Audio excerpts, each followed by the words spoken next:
바로 필수 예제 13-2번 문제, 부산대 2014학년도 수시 기출문제를 보도록 합시다. 사실 이제 부산대 같은 경우 뭐 여러분들이 지어 다룰 일은 없지만은 이 부산대에서 이 과학 논술 문제가 나온 거는 이거 부산대 위에값밖에 없었어요. 알겠죠? 그래서 좀 위대 문제로서 나름대로 조금 더 난이도 있게 만들어진 문제이긴 해. 제시문, 우리는 속이 쓰릴 때 수소나 마그네슘 성분의 제산제를 먹는다. 뭐 제산제에 관한 소개도 이제 아주 교과적인 내용의 소재니까, 위에서 분비된 위액이 강한 산성을 띠고 있어 염기성인 제산제를 먹으면 중화 반응이 이렇게 또 대표적인 활용의 예시죠. 속쓰림이 완화되는 것이다. 그래서 제산제는 염기성이다. 뭐 이런 얘기지. 이는 산성을 띠는 위산과 염기성을 띠는 제산제가 반응하여 물이 생성되면서 각각의 성질이 사라지기 때문이다. 화학적 성질이. 이처럼 산의 H 플러스 이온과 염기의 OH 마이너스 이온이 만나 물이 생성되는 반응을 중화 반응이라 한다. 이때 완벽하게 중화가 이루어진 지점을 중화점이라고 하는데, 자, 중화 반응과 중화점에 대한 정의라고 했어. 이 경우 H 플러스 이온의 수와 OH 마이너스 이온의 수가 정확히 일치할 때, 이거 판단의 조건 준 거지. 중화 반응에서 발생하는 열을 중화열이라고 하는데, 반응하는 H 플러스 이온과 OH 마이너스 이온의 수가 많을수록 발생하는 열량이 크다. 일반적으로 전기 전도도에 관한, 전기 전도도까지 따로 얘기했네요. 전기 전도도는 물질에서 전류가 흐르는 정도를 나타낸 것이다. 그래서 중화점에 관한 이야기와 중화열과 그 다음에 전기 전도도, 요 세 가지를 갖다가 이제 실험상에서 여러분들이 뭔가 판단해서 설명하도록 요구하는 문항이기 때문에 이런 것들을 일일이 다 써준 거야. 전류가 흐르는 정도를 나타낸 것이다. 자, 용액에서는 이온들의 특성에 따라서 전기 전도의 경향이 다르지만, 일반적으로 같은 부피의 용액일 때 이온의 수가 증가하면 전기 전도도가 증가하는 경향이 있다. 그래서 전기 전도도를 비교하라는 건 결국 용액 속에 남아있는 이온의 양이 어떻게 되는지를 추정하라 라고 하는 문제가 되겠죠. 자, 근거를 쓸 때 문제. 자, 3주기에 있는 원소 A와 G는 대표적인 염기성 및 산성 물질을 만든다.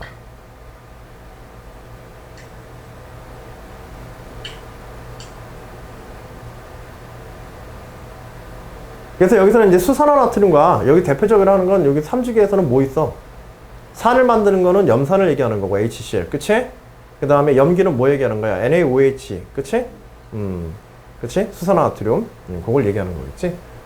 같은 온도에서, 물론 이제 그거는 우리가 이제 뭐 짐작해서 여기서 얘기하는 말을 갖다 그냥 이야기하는 거고,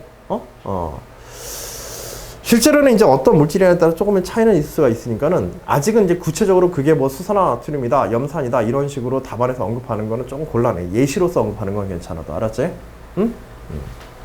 같은 온도에서 단위 부피당 입자의 수가 동일한, 즉 같은 농도를 가지는 AOH 수용액과 HCl 수용액을 같은 온도에서 단위 부피당 입자 수가 동일하다 그랬어요.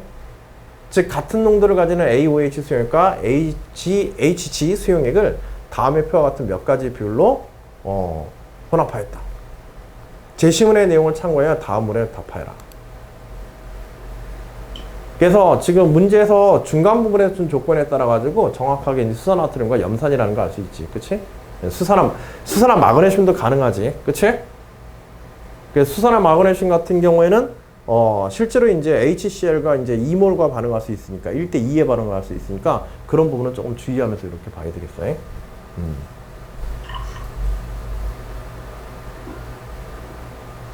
그래서 AOH 수용액의 부피 50, 40, 30, 20, 10으로 점점 줄여주고 있고, 실험 데이터 주고 있죠. HG 수용액의 부피해가지고 10, 20, 30, 40, 50으로 HG 수용액, 염산 물질을 갖다 조금 더 늘리면서 화학적 반응을 이제 살펴봤습니다. 자, 실험 가와 마의 용액에 대해서 최고 온도, 전기 전도도, A 플러스 G 마이너스 이온수의 합에 대해서 상대적인 값을, 실험 다의 값을 기준으로 아래 그림을 이용하여 나타내시오. 이 그림으로 표현해봐라는 거야. 알겠지? 도표상에서. 또한 상대적인 값의 변화가 나타나는 이유를 설명해라. 그림을 그리고 그림에 대해서 나타나는 그런 현상이 나타나게 된 이유들에 대해 설명해봐라. 단 이온의 그 실제로 이제 중화 반응이나 그 산화 반응, 산염기 반응, 중화 반응 같은 경우에는 그 물질 속에서의 그런 그 온도나 이온 수, 전기 전도도의 변화 등을 직접 그래프로 그리라고 하는 문제들이 꽤 있어. 그 가장 대표적으로 화학 논술 문제에서 그림을 직접 그리도록 요구하는 게 제가 볼 때는 한 두 가지 정도가 있는데, 그 대표적인 게 이 중화 반응에 관한 것과 그 다음에 우리가 이제 앞에서 봤던 거 뭐가 있었지? 그치? 이온화 에너지 관련된 그래프. 그치? 그래서 이온화 에너지 관련된 그래프들과 그 다음에 여기에서 이런 이제 중화 반응에서의 그래프, 이런 두 가지를 이제 문제에서 직접 그림으로 그래프, 화학 반응이나 혹은 어떤 변화에 대한 그래프를 직접 예측하여 그리도록 요구하는 경우에 대표적인 이제 문제야. 단 이온의 특성에 따른 전기 전도도의 차이는 없다고 가정하고 반응이 일어날 때 생성되는 물의 부피 자체는 무시하도록 하자. 물의 부피에 따른 열 평균 온도의 변화라든지 이런 것들은 생각하지 않아도 된다. 이런 뜻입니다. 만일 이제 이게 그러니까 구체적으로 실제 실험실에 할 때는 저런 것들이 영향을 미치거든. 화학 반응이 진행되면서 물 분자가 많이 생성되면 물 분자는 비열이 높잖아. 그치? 비열이 높으니까는 반응계의 온도 변화에다가 영향을 주거든. 생성된 물의 양이.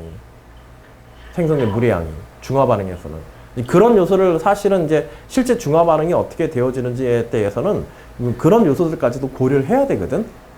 아주 세밀한 부분에 있어서는 그런 것들은 싹 무시하고 원론적인 부분만 생각하자라는 그냥 조건 준 거니까 그런 부분은 깊이 생각할 필요는 없는 그런 조건이 되겠어. 자, 여하튼지 그래서 가나 다라 마에 대해서 온도 변화에 대해서 최고 온도가 어떻게 되는지 각각의 점을 찍어서 한번 설명해 보라고 하는 것. 그 다음에 전기 전도도, 이온의 수를 쓰라는 거지. 그치? 전기 전도도 이온의 수가 많을수록 전기 전도는 높아졌다니까. 그리고 A 플러스와 G 마이너스 이온의 수, 반응 후에 A 플러스 이온과 G 마이너스 이온의 수가 어떻게 되어지는지 그것도 한번 정리해 봐라. 사실 그 A 플러스와 G 마이너스하고 이 전기 전도도 그래프는 어때야 돼 이거? 같겠어 다르겠어? 두 개가. 요거 다르게 나타나. 알았지? 다르게 나타나는 이유는 전기 전도도라고 할 때는 뭐 어떤 이온도 생각해야 되기 때문에 어떤 이온도? 그치? H 플러스 이온이나 OH 마이너스 이온까지도 포함을 해야 되지. 그치? 그런 부분들까지 고려해야 되기 때문에 여기에 차이가 있을 수 있으니까. 근데 완전한 중화 반응이 다 되어서 중화점에 딱 다다른 상태의 실험이라고 한다면은 그런 이제 OH 마이너스나 H 플러스 이온에 관한 걸 우리가 생각할 필요가 없는데 얘네들은 모든 반응들이 다 그런 완전한 중화점에 이르는 반응이라고 얘기할 수는 없겠지. 그치? 그래서 그런 면들의 차이점들을 여기서 나타내서 여러분들이 실수하지 않고 보여줘야 되겠어. 자, 가마의 이제 실험 중에서 중화 반응하는 산염기의 부피는 차례대로, 부피 자체는 10리터, 20, 20, 30, 40, 10ml. 각각의 제한 요소들, 우리가 앞에 문제에서처럼 각각의 어떤 제한적 요소들을 갖다가 중심으로 해서, 그치? 제한 물질을 중심으로 해서 이런 식으로 10, 20, 30, 20, 10ml로 이제 반응량을 갖다가 먼저 정리해놔야겠지. 그치? 반응량이 정리돼야 남는 양도, 남는 물질과 남는 양도 결정이 될 테니까. 그래서 용액의 총 부피는 가에서 마의 실험에서 실제로 이제 동일하다고 조건을 줬으니까 중화 반응하는 산염기의 부피가 커질수록 혼합 용액의 최고 온도는 증가한다. 그래서 혼합 용액의 최고 온도는 무엇에 의해서만 뭐만 생각하면 되는 거야 이 문제에서는. 그치? 반응한 실제 양만 보면 되는 거지. 그치? 그래서 이제 나번 실험에서 가장 많고 좌우가 대칭 형태로 이렇게 꺾여 있는 형태의 온도 변화를 갖다가 설명해주는 그런 이제 내용이고. 그 다음에 이제 남아있는 그 수용액 속에서의 전기 전도도는 남아있는 이온들의 총량에 관해서 생각을 해야겠지. 그치? 중화점에서의 이온의 총량이 어때? 가장 작지? 그치? 중화점에서 이온의 총량이 가장 작고 남아있는 물질의 이온의 OH-라든지 그 다음에 Na+나 A+나 G-에 관한 양들을 생각해서 보면 거꾸로 여기에 이런 V그래프를 그리게 될 거야. 이거는 문제의 조건에서 그림에서 지금 다 물질을 중심으로 해서 위치를 지정해주고 있어. 다를 중심으로 해서 물질의 위치를 지정해주고 있지? 양적 지정을 해주고 있기 때문에 그래서 다를 기준으로 해서 나머지 것들이 상대적으로 어떻게 되느냐 그걸 표시하라는 뜻의 그래프야. 문제 조건이야. 그래서 다가 지금 항상 가운데 있는 거야. 그 다음에 A 플러스와 G 마이너스 이거는 염의 양이지. 그치? H 플러스나 OH 마이너스가 아니라 그것과 결합하고 있는 A 플러스와 G 마이너스이기 때문에 이것 자체가 실제로 화학 반응하지 않고 용액소에 그대로 남아있게 되니까 그때는 이 H 플러스 A 플러스와 G 마이너스의 양은 전체 물질량이 일정하게 유지된다고 한다면, 그치? 이거 자체는 변할 수 없겠지. 대신에 A 플러스와 G 마이너스 뭐 상대적인 양은 뭐 있을 수가 있겠지만은, 용액 양에 따라 가지고, 그래서 세 개의 그래프에 대한 그런 근거들만 정확하게 제시하면 되겠어요. 위 그림과 같이 가에서 첫 번째 그림에서 다까지는 최고 온도가 증가하고 다에서 마까지는 최고 온도가 감소하게 된다.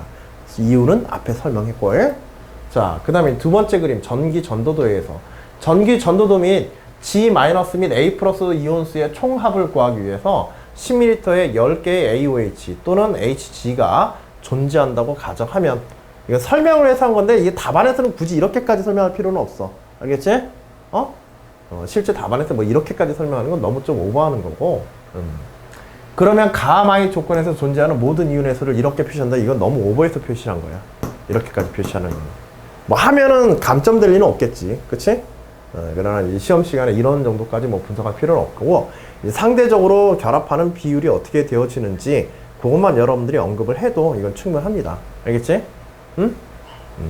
이거 판단할 수 있는 어떤 근거에 대한 이야기만 해줘도 돼. 이 정도까지 뭐. 그리고 이것도 그냥 나왔으니까 요령 알아도 저러한 변화들을 갖다가 상대적으로 설명할 때 기준량을 갖다가 몰수에다가 두지 않고 뭐 그것을 실제로 반응하는 개수들이 몇 개인지로 가정하자. 몰수에 따라서. 그래서 개수 반응으로 보면은 설명은 쉽게 이렇게 가능하거든. 이것도 설명 요령 중에 하나야. 앞에 그래프도에. 응? 도표도. 그런 요령도 하나 써먹으면은 뭐 답안 설명할 때는 논술 답안은 서술 설명이 굉장히 길어지는 경향이 있으니까 특히 과학 논술 답안은 그런 부분 설명할 때는 조금 더 용이하게 표현하는 방법 중에 하나니까 저것도 한번 표현법도 한번 정리해 보세요. 표에서 나타난 것처럼 이온의 총수는 감소하다가 다에서 최소값을 가지고 다시 증가하는, 그래서 이온의 변화량을 직접 볼 수 있도록 이제 표에다가 예를 들어서 그렇게 해주는 거다. 그것도 한 방법이니까. 전기 전도도는 이온의 특성과 관계없이 전체 이온수에만 비례한다고 가정했다. 근데 AG 플러스와 G 마이너스는 이온 총량에는 변화가 없지. 그치? 화학 반응에 직접 참여하지 않으니까. 이온 총량에는 변화가 없는 상태에서, 그래서 H 플러스 이온과 OH 마이너스 이온에 남아있는 양들이 이온수를 갖다가 전기 전도도를 결정하게 된다. 이렇게 이론적으로만 설명해도 되겠지? 그치? 그래서 중화 반응이 제일 적었던 양쪽 끝 10ml만 반응하는 쪽에서 이온수가 전기 전도도가 가장 높을 테고, 이온수가 많아서. 그 다음에 중화 반응이 가장 많이 진행된 곳에서는 이온수가 가장 적어서 그 전기 전도도가 가장 낮을 것이다 하고 그런 식으로 설명만 해도 돼. 표까지는 쓰지 않아도. 그래서 가마 용액에 대한 전기 전도 변화는 아래 그린 것 같다 해서 두 번째 그림에 대한 설명. 그 다음에 마지막에 이온에 대해서 요거는 뭐 다른 거 없죠. A 플러스와 G 마이너스 이온은 화학 반응에 직접 참여한다, 참여하지 않는다? 참여하지 않는다. 그리고 수용액에 대한 용해성들이 이제 크기 때문에, 그치? 이온 상태로 그대로 다 남아있어서, 전체 총량은 화학 반응 전후에 변화가 없다. 라고 그냥 설명하면 끝나면 되겠어요. 아시겠죠? 됐지? 자, 본 문제에서 그 필수 예제 1과 13-1과 13-2에서 이 중화 반응에서의 문제의 구조 특성을 좀 살펴봤는데, 기본적으로 어떤 중화 반응에 대해서 물질의 화학적 구조를 주고 어떤 부분에 어떻게 중화 반응이 진행되어질 것인가, 산염기의 반응이 진행될 것인가, 이런 아주 세부적인 부분도 있고, 그 다음에 전체적으로 이제 중화 반응에서 나타나는 중화 반응이 어느 정도 진행되어진지 중화점에 관한 이야기를 중심으로 해서 중화 반응이 어느 정도로 진행되어지는지에 대해 상대적인 실험적 데이터를 가지고 우리가 비교 분석하는 문제들의 출제 유형들, 요 부분에 좀 초점을 맞춰서 여러분들 준비해 놓으시면 될 것 같아. 사용되는 원리는 뭐 기본적인 요소지만 조금 더 이제 심화된 물질 자체의 특성을 고려해야 되는, 구조적 특성을 고려해야 되는 그런 요소도 있으니까. 13-2번은 지극히 우리가 이제 교과적인 문제이고, 13-1번은 우리가 교과에서는 조금 보기 힘든 그런 예시의 물질을 여러분들한테 주고 그 상황에 적응해서 여러분들이 과학적 이론을 설명하기는 조금 더 난이도 있는 그런 형태의 문제였어. 알겠죠? 아주 대표적인 두 개의 유형 문제니까 점검 잘 해두시고요. 혹시라도 궁금하거나 질문사항 있는 거 있으세요? 자, 없으시면은 잠 쉬었다가 지금 12시 5분 정도 됐으니까 12시 10분에 14장의 문제들을 우리 다뤄가도록 합시다. 14장에서 생활 속의